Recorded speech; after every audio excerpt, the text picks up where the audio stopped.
வாழ்வின் முதலாவது இன்பமும் முழுமையான இன்பமும் உடல் நலமே. இன்பத்தினுடைய உயிர்கோட்பாடு உடல் நலம். உடல் நலத்தினுடைய உயிர்கோட்பாடு உடற்பயிற்சி.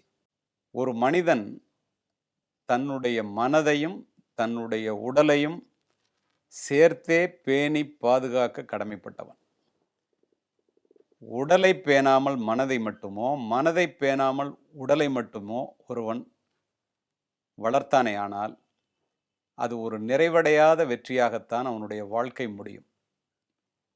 உடலெனும் கோவிலை வலுவான பயிற்சிகளினால் வளர்த்தெடுப்பதற்கு தினமும் 1 மணி நேரத்தையாவது தயவு செய்து ஒதுக்குங்கள்.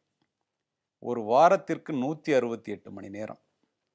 தினமும் 1 மணி நேரம் ஒதுக்கினீர்களே ஆனால் கூட ஒரு வாரத்திற்கு 7 மணி நேரம் மட்டுமே உடற்பயிற்சிக்காக நீங்கள் ஒதுக்குகின்ற நேரமாக இருக்கும். இதிலே உடற்பயிற்சியின் போது உடல் வலிக்கத்தான் செய்யும். ஒன்று தெரியுமா நண்பர்களே? Pain is the best teacher. எந்த ஒன்றையும் 21 நாட்கள் நீங்கள் தொடர்ந்து செய்வீர்களேயானால் அது உங்களுடைய வாழ்க்கையிலே ஒரு பழக்கமாக மாறிவிடும். பழகும் வரைக்கும் பாதை கடினம், பழகிவிட்டால் பயணம் சுலபம்.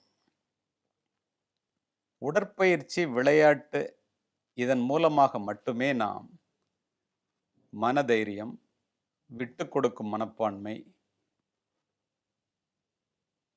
உடல் வலு, மனபலம், இப்படிப்பட்ட ஒழுக்கம் பலவற்றை நாம் பெற்றுக்கொள்ள முடியும். ஒவ்வொரு மனிதனுக்கும் உளவியல் கூற்றுப்படியே ஒரு பொழுதுபோக்கு அவசியம். உடற்பயிற்சி என்பது உபயோகமான பொழுதுபோக்கு என்பதை நாம் மறந்துவிடக்கூடாது. 1 மணி நேரம் டிவி பார்த்தா அதனால் எதுவும் வரப்போகிறதில்ல. ஆனால் 1 மணி நேரம் உடற்பயிற்சி செஞ்சீங்கன்னா அது உங்கள் உடலிலேயே நிலைத்து இருக்கும் என்பது இதனுடைய பொருள். எல்லாருக்கும் இது தெரியும். ஆனால் எங்கே கோளாறு? எல்லாரும் ஏன் செய்கிறதில்ல? It is not the awareness of health practices that is lacking, but only the implementation is lacking. We should bridge the gap between the knowledge and practice. Knowing something and doing something. எல்லாருக்கும் எல்லாம் தெரியும். Exercise பண்ணால் உடம்பு நல்லாயிருக்கும், கொஞ்சமாக சாப்பிட்டா உடம்பு நல்லாயிருக்கும் அப்படின்னு. ஆனால் நம்ம செய்கிறோமான்னா இல்லை. செய்யணுங்கிறது தான் முக்கியம். நம்முடைய முன்னோர்கள் இதை முழுமையாக உணர்ந்த காரணத்தினால்தான் விசையொரு பந்தினை போல் நான் வேண்டியபடி செல்லும் உடல் கேட்டேன் அப்படிம்பாம் பாரதி. எப்படி சொல்லியிருக்கான் பாருங்க. உள்ளம் திருக்கோயில், ஊனுடம்பு ஆலயம், திருமந்திரம். கோயில் மாதிரிடா உடம்பு. கோயிலில் போகும்போது எப்படி சுத்தமாக போவியோ அது மாதிரி இது உள்ளே போகிறதெல்லாம் சுத்தமானதாக போகணும். உடம்பால் அழியின் உயிரால் அழிவர், திடம்பட மெய்ஞானம் சேரவும் மாட்டார். உடம்பை வளர்க்கும் உபாயம் அறிந்தே உடம்பை வளர்த்தேன் உயிர் வளர்த்தேனேம்பரு திருமூலர். என்ன அர்த்தம்? உயிர் போயிடுச்சுன்னா உடம்பு அழகி போகும்னு எல்லாருக்கும் தெரியும். ஆனால் உடம்பு கெட்டு போச்சுன்னா உயிர் அதில் தங்காதுங்கிறத நம்ம தெரிஞ்சுக்கணும். உடம்பை வளர்ப்பதற்குரிய உபாயத்தை ஒருவன் உணர்ந்து கொண்டானே ஆனால் அது என்ன? உடற்பயிற்சி, கொஞ்சமாக சாப்பிட்றது. இதை தெரிஞ்சுக்கிட்டா அவன் உயிரை வளர்க்கலாம். எல்லாரும் ரொம்ப நாளைக்கு உயிரோடு இருக்கணும்னு நினைக்கிறோம்ல, அப்போ அதை செய்யணும்ல. நம்ம செய்கிறோமான்னா இல்லை. அங்கே தான் தவறே. The true value of anything can be realized only in 2 occasions, before getting it and after losing it. நம்ம உடலினுடைய உண்மையான மதிப்பு எப்போ தெரியுமா? இந்த உடல் நமக்கு கிடைக்காத போது, அல்லது அந்த உடலினுடைய வலுவை நாம் இழந்த பிறகுதான், நோயின் மூலமாக பறிகொடுத்த பிறகுதான் நமக்கு அது தெரியும் என்று பொருள். பிறக்கிறதுக்கு முன்னாடி குறையில்லாமல் பிறக்கணும். அரிது அரிது மானிடராய் பிறத்தல் அரிது, அதனின் அரிது கூன் குருடு செவிடின்றி பிறத்தல்ன்றான். அந்த கிடைச்சதை நம்ம எப்படி காப்பாற்றுறோம்? கிடைத்ததை ஈத்தோர் பிறவி மதித்திடுமின் அப்படின்னு சொல்லுவாங்க. இந்த கிடைச்ச பிறவியை நம்ம எப்படி மதிக்கிறோம், எப்படி மதிக்கணும் அப்படிங்கிறது தான் முக்கியம். Increasing the waste line is decreasing the life line என்று நான் கூறுவதுண்டு. வயிற்று சுற்று அதிகரிக்க அதிகரிக்க வாழ்க்கை சுற்று குறைந்துவிடும். இப்படி பேசிகிட்டு இருக்கும்போது காவல்துறை அதிகாரியாக இருக்கீங்களே, எனக்கு ஒரு உதவி செய்யுங்கன்னு ஒருத்தர் கேட்டார். ஒரு தடவை என்னன்னு கேட்டேன். ஒரு 200 கிலோ வெயிட்டோடு உட்காந்து வேக வேகமாக சாப்பிட்டுட்டு இருக்காரு. அவர் கேட்குறாரு என்கிட்ட, சார் இந்த தொப்பையை குறைக்கணுன்னா என்ன செய்யணும் அப்படின்னு கேட்டார். நான் சொன்னேன், தொப்பையை நீங்கள் குறைக்கணும்னா அதில் போடுற குப்பையை நீங்கள் குறைச்சிங்கனாலே ஆட்டோமேட்டிக்காக தொப்பை குறைஞ்சிரும் அப்படின்னு சொன்னேன். இந்த இடத்துல நான் இதை சொல்கிறதுக்கு காரணம், நம்ம எதுக்கோ லைஃப் போயிடுச்சும்போம். பணம் போய்விட்டாலோ, வீடு போய்விட்டாலோ, காதல் தோல்வியுற்றாலோ, கார் காணா போச்சுனாலோ, வாழ்க்கையை போயிடுச்சுன்னு எப்படி சின்ன சின்ன விஷயங்களுக்கெல்லாம் சொல்கிறோம். உண்மையில் வாழ்க்கை போகிறதில்ல. அதுலெல்லாம் வாழ்க்கை போயிடுச்சுன்னா இங்கே இந்த இடத்துல இருக்கு பாருங்க, ஓடிட்டுருக்கு இல்லையா இதயம், அது நின்று போனால்தான் வாழ்க்கை போனதாக அர்த்தம். அது எப்போ நிற்கும் தெரியுமா? நீங்கள் நின்னா அது நிற்கும். அது தொடர்ந்து ஓடணும்னா நீங்கள் தொடர்ந்து ஓடணும், அல்லது நடக்கவாவது செய்ய வேண்டும். நாம் இதயத்தை தொடர்ந்து ஓட வைத்தால்தான் நாம் வாழ்க்கையை தக்க வைத்து கொள்ளலாம். இதயம் தொடர்ந்து ஓடுவதற்கு நாம் தொடர்ந்து ஓட வேண்டும், அல்லது நடக்கவாவது செய்ய வேண்டும்.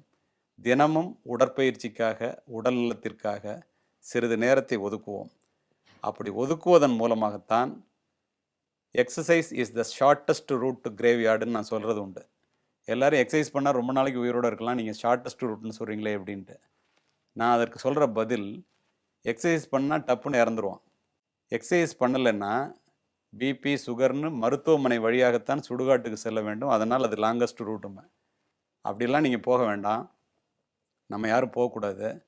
உண்மையாக நம்ம நேசிக்கிற நம்மளுடைய பிள்ளைகளையோ மனைவியையோ அல்லது உற்றார் உறவினரையோ நம்ம ஐசியூக்குள்ளே படுத்துக்கிட்டு அவங்க வெளியில் கண்ணீர் சிந்தாமல் இருக்கணும்னா அந்த சூழ்நிலையை தவிர்க்க வேண்டும் என்றால் நம்முடைய உடலை நாம் பேணி பாதுகாக்க வேண்டும்.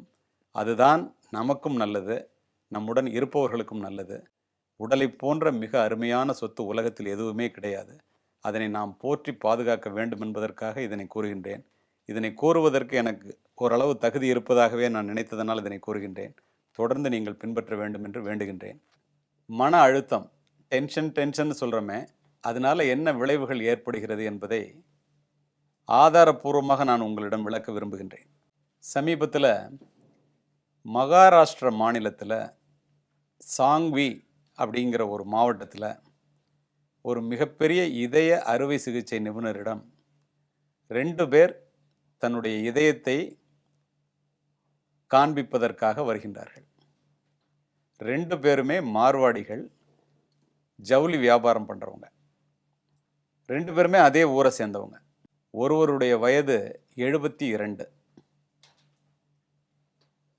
இன்னொருவருடைய வயது 44.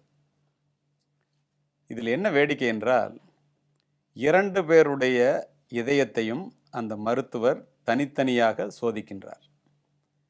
72 வயதுக்காரரினுடைய இதயம் 44 வயதுடையவருடைய இதயத்தை விட நன்றாக இருக்கின்றது. ஆனால் 44 வயதுடையவருடைய இதயம் 70 வயதிற்கு மேல் உள்ளவர்களுடைய இதயத்தை போல வேர் அண்ட் டேர்னு சொல்லுவாங்க, உழைத்து களைத்து போகிறோம் இல்லையா, அது மாதிரி களைத்து போன இதயமாக, நிறைய இடங்களிலே இரத்த அடைப்புகள் இருக்கின்ற இதயமாக இருப்பதை அவர் கவனிக்கின்றார். அவருக்கு இந்த மாதிரி ஒரு வித்தியாசம், ஒரே ஊரில் வாழ்கிறாங்க, ஒரே சூழ்நிலையில் இருக்கிறாங்க, ஒரே தொழில் பண்ணுறாங்க, வயது மட்டும் 2 பேருக்கும் ஒரு 30 வயது தோராயமாக வித்தியாசம் இருக்குது. ஆனால் இளைஞருடைய இதயம் முதியவருடைய இதயம் போலவும், முதியவருடைய இதயம் இளைஞருடைய இதயம் போலவும் இருக்குமே. இந்த ரிஸ்க்குக்காக நம்மகிட்ட வந்திருக்காங்களே, இந்த ரிஸ்க் ஃபேக்டர் என்ன காரணத்தினால அவங்களுக்கு இந்த மாதிரி வந்திருக்கும் அப்படிங்கிறத தெரிஞ்சுக்கணும், அதை மற்றவர்களுக்கு ஒரு படிப்பினையாக இருக்கும் என்ற ஆர்வத்திலே ஒவ்வொருத்தரையும் தனித்தனியாக கூப்பிட்டு பேசுகிறார். முதல்ல அந்த 72 வயதுக்காரரை அழைத்து உங்களுடைய வாழ்க்கை முறையை, டெய்லி ரொட்டீனை சொல்லுங்கிறார். அவர் சொல்கிறாரு, காலையில் 4:30 மணிக்கு அவர் எந்திரிக்கிறாரு, 5 மணிக்கு பிரம்மபுத்திரா ஆற்று கரைக்கு போகிறாரு, குளிர்ந்த நீரில் குளிக்கிறாரு, 1/2 மணி நேரம் யோகா செய்கிறாரு, 1/2 மணி நேரம் எக்ஸசைஸ் பண்ணுறாரு. அது இல்லாமல் இங்கேருந்து போகிறதும் திரும்பி வர்றதுமே 4 கிலோமீட்டர் டெய்லி நடக்கிறாரு. 8 மணிக்கு காலையில் உணவு அருந்துறாரு. 9 மணிக்கு அவருடைய வீட்டிலேருந்து புறப்பட்டு அவருடைய ஜவுளி வியாபார கடைக்கு போகிறாரு. 1 மணி வரைக்கும் கடையில் இருக்கிறாரு. திரும்பி 15 நிமிஷத்தில் வீட்டுக்கு வந்துடுறாரு. வந்த உடனே சாப்பிட்றாரு. 1 மணி நேரம் ஓய்வு எடுக்கிறாரு. அதுக்கப்புறம் விவசாய நிலங்களை போய் பார்க்கின்றார். திரும்பவும் 5 மணிக்கு கடைக்கு போயிடுறாரு. இரவு 7 மணி வரைக்கும் கடையில் இருக்கார். 8 மணிக்கு வீட்டுக்கு வந்துடுறாரு. உணவு அருந்தி விட்டு 8:30க்கெல்லாம் படுத்துறாரு, 9 மணிக்கு தூங்கிடுறாரு. இன்ட்டு 365ங்கிறார். இதை தவிர நான் வேறு எதுவுமே செய்கிறதில்ல சார். இதுதான் என்னுடைய வாழ்க்கை முறை. இதையும் லேசாக வலிக்கிற மாதிரி இருந்துச்சு, அதனால் உங்கள்கிட்ட இன்றைக்கி வந்திருக்கேன். நான் டிவி பார்க்குறதில்ல, சினிமா பார்த்ததே இல்லை, இது வரைக்கும் டாக்டர்கிட்ட போனதில்லைங்கிறார். டாக்டர் சொல்கிறாரு, இப்போவும் நீங்கள் வந்திருக்க வேண்டியதில்லை, ஒன்றுமே இல்லை, ஒரு மாத்திரை மட்டும் தர்றேன், அதில் உங்கள் இதயம் சரியாயிடும், ஆல்ரெடி நல்லா தான் இருக்குது, ரொம்ப சந்தோஷமாக நீங்கள் போங்கன்னு சொல்லி அவர் அனுப்பிச்சிடுறாரு. அவருடைய வாழ்க்கை முறைகளை அவர் தெரிந்து கொண்டார். 44 வயதிலேயே 70 வயதுக்கு அதிகமானவருடைய இதயத்தை போல இருந்ததல்லவா, அவரை கூப்பிட்டு உங்களுடைய வாழ்க்கை முறை என்னன்னு சொல்லுங்கள் அப்படின்னு கேட்குறாரு. அவரை கேட்டது இவருக்கு தெரியாது. இவர் சொல்கிறார், காலையில் 11 மணிக்கு எந்திரிப்பேன், 11:30 மணிக்கு காலையில் சாப்பாடு சாப்பிடுவேன், அதுக்கப்புறம் 12 மணிக்கு என்னுடைய ஜவுளி கடைக்கு போவேன், அங்கே போய் வேலை பார்ப்பேன், 3 மணிக்கு மத்தியான சாப்பாடு அங்கேயே கொண்டு வர சொல்லி சாப்பிடுவேன், ராத்திரி 10 மணி வரைக்கும் வேலை பார்ப்பேன், 11 மணிக்கு வீட்டுக்கு வருவேன், 11:30 மணிக்கு நைட் சாப்பாடு சாப்பிடுவேன், அதுக்கப்புறம் டிவி பார்ப்பேன், டிவி நல்ல படமாக இருந்துச்சுன்னா 1 மணி நேரம் 1/2 மணி நேரம் அதிகமாகிடும், 2 மணிக்கு தூங்குவேன். எனக்கு வாழ்க்கையில் ஏதாவது சாதிக்கணும்னா மற்றவர்களை பார்த்து என்னை நான் கம்பேர் பண்ணிக்கிறேன். எல்லாரும் என்னை குறையுடைய மனிதனாக பார்ப்பதைப் போல் நான் நினைக்கின்றேன். அதனால் ஏதாவது செய்யணும்னு நினைக்கிறேன்னு ஒழிய என்னால் எதுவும் செய்ய முடியல. இந்த மன அழுத்தத்திலேயே நான் வாழ்ந்துட்டுருக்கேன் டாக்டர், எனக்கு என்ன இதயத்தில்னு கேட்குறார். இப்போது டாக்டருக்கு தெளிவாக புரிகின்றது, ஒரு மனிதனுடைய வாழ்க்கை முறை தான் அவனுக்கு அது டென்ஷனை உண்டாக்குது. இவர் மற்றவர்களோட தன்னை ஒப்பிட்டு அவர் மாதிரி வசதியாக இல்லையே, அவர் மாதிரி பணக்காரனா இல்லையா, அந்த பிஸ்னஸ் மாதிரி நம்ம செய்யலையே அப்படின்னு சொல்லி அதை நினச்சி கவலையிலேயே தூக்கத்தை மறந்து நேரங்கட்ட நேரத்தில் தூங்குறது, எந்த விதமான உடற்பயிற்சியும் இல்லை, ஏகப்பட்ட மாத்திரைகளை சாப்பிட்டுட்டு சிறு வயதிலேயே இதயத்தில் இத்தனை கோளாறோடு வந்திருக்கிறாரு. இவருடைய வாழ்க்கை முறை தான் சரியில்லை என்பதை அந்த டாக்டர் உணர்ந்து கொள்கிறார். இப்போ டாக்டர் முடிவு சொல்கிறார் என்னென்னா, கடவுள் படைக்கிறதுல எல்லா மனிதர்களையுமே முழுமையாகத்தான் படைத்திருக்கின்றார். நாம் இருப்பதை வைத்துக்கொண்டு நிறைவாக வாழலாம். நம்முடைய உடலையும் உடல் நலத்தையும் நாம் பார்த்து கொள்ள வேண்டியது நம்முடைய கடமை.